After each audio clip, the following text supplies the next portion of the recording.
Olá pessoal, tudo bem? Eu sou o Valber, sou advogado da área de Direito Público, sou professor universitário, atualmente estou exercendo o cargo de diretor-geral da Assembleia Legislativa do Estado do Piauí e sou advogado militante na área de licitações e contratos em alguns órgãos públicos e prefeituras do Estado do Piauí. Eu queria aqui, de antemão, agradecer o convite ao pessoal do quarto período de administração da UFP que me convidaram para falar um pouco com vocês sobre a questão dos crimes de fraude em licitações. E também mandar um abraço ao professor Dante, que é professor da turma de administração.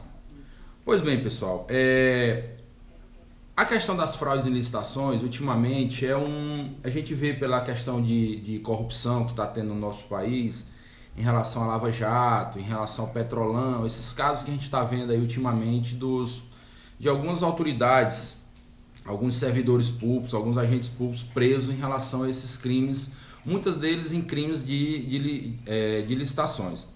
A Lei 8.666, que é a Lei de Licitações, que é uma lei de 1993, uma lei, hoje em dia, no meu entender, totalmente ultrapassada em relação aos fatos que está acontecendo no dia a dia, ela prevê que o administrador público ele convoca os interessados para participar de um procedimento licitatório, para que a finalização desse processo ele consiga comprar um preço mais favorável, certo? Que as empresas vão oferecer os seus lances, os seus bens, seus produtos, os seus preços para poder a administração pública fazer a compra no final. No meu entender, a licitação muitas vezes não quer dizer que você está comprando um preço melhor. Porque quando você chega numa empresa, você chega numa empresa qualquer, você quer comprar um ar-condicionado. Um ar-condicionado de 12.000 BTU, se você chegar em qualquer loja dessa de eletroeletrônico, você compra por um preço X. E se você for comprar pela licitação, muitas vezes o preço é X mais 1. Por quê? Porque lá eles embutem os impostos, os custos são muito maiores e até pela questão também da demora em relação ao recebimento do dinheiro. Todos nós sabemos que a administração pública ela tem que passar por alguns princípios. O famoso LIMP, que é o princípio da legalidade, da impessoalidade, da moralidade, certo? E da legalidade e da eficiência. E a gente tem mais a questão na administração pública, o famoso princípio da probidade administrativa, certo? Então a licitação ela tem alguns requisitos mínimos, alguns requisitos necessários. É um processo muito complexo, não é um processo fácil, certo? É um processo que pode dar problema no futuro se não for um processo bem feito. Então, falando todos esses princípios da legalidade, da moralidade, da impessoalidade, da publicidade e da probidade administrativa, a administração pública, na licitação, ela busca selecionar a proposta mais vantajosa para a administração pública. No serviço público, o artigo 37, inciso 21 da Constituição Federal, ela diz lá, né, que você é obrigado a fazer a licitação. Então, a lei de licitações, ela pega um gancho lá da Constituição Federal que obriga o administrador público a licitar. Então, a regra, todo administrador público, para poder comprar, para poder prestar o serviço, alguém vai prestar o serviço, alienar, adquirir algum bem, ele tem que passar por um procedimento licitatório sob pena de ser responsabilizado no futuro. Nós sabemos que existem várias modalidades de licitação, não há necessidade de a gente falar aqui, porque senão a gente vai demorar e é um processo muito longo. Nós temos a carta convite, nós temos a tomada de preço, nós temos a concorrência, nós temos o pregão, o leilão e o concurso, certo? O pregão ele se divide em pregão presencial e pregão eletrônico. E a gente tem outras modalidades que é a questão do RDC, que foi criado na última Copa do Mundo para poder dar mais celeridade às obras da Copa do Mundo, certo? Pessoal, agora falando propriamente na questão da fraude. A fraude hoje é um dos problemas muito grandes nos procedimentos licitatórios. A gente tem na parte das penas dos crimes da Lei 8.666, lá a partir do artigo 89 seguintes, aonde diz que o administrador público ele dispensa ou inexige licitação fora dos casos permitidos em lei, ele vai responder criminalmente, certo? Esses crimes, ele está muito em voga ultimamente devido a essas operações contra a corrupção, certo? O artigo 90, ele diz lá basicamente assim, quando você fraudar, frustrar ou a competição de licitação, ela é uma pena que afronta diretamente a lei de licitações e afronta principalmente a questão da competitividade, certo? Como é que é feito isso? Mediante ajuste de combinações de resultado, certo? Vantagem decorrente de adjudicações do objeto da licitação.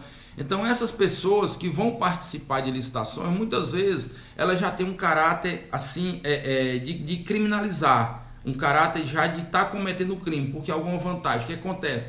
É alguma empresa que ajudou algum gestor na campanha, é alguma empresa que quer alguma vantagem em relação a isso, é algum gestor que quer uma vantagem em relação ao retorno desses pagamentos que eles estão fazendo, certo? Então, praticamente a gente pega o quê? Para cometer esse crime, pessoal. Quem é que pode cometer esse crime? Então, esse crime é o particular, no caso, o licitante que está na concessão da licitação, que no direito a gente chama que é o famoso sujeito ativo. Quem é que comete esse crime? O sujeito passivo é quem? É o Estado, certo? E lembrando, pessoal, que nesse caso, qual o objeto propriamente desse processo? É exatamente o que? O procedimento licitatório, que é o processo propriamente dito. Que busca o quê? Proteger o quê? A lei busca proteger o quê? Busca proteger o interesse da administração pública.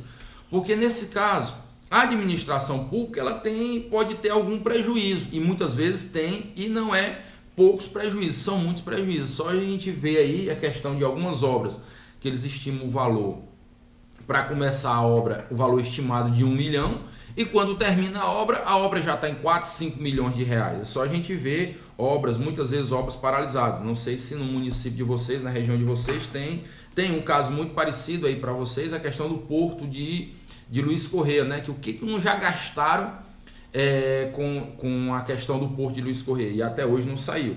Então muitas vezes são dinheiros públicos que vão para o ralo, ninguém sabe até que ponto foi que eles chegaram para fazer aquilo ali, certo? Então a conduta desse povo, qual é a conduta dos presidentes de comissão de licitação, a conduta dos administradores públicos, das pessoas envolvidas?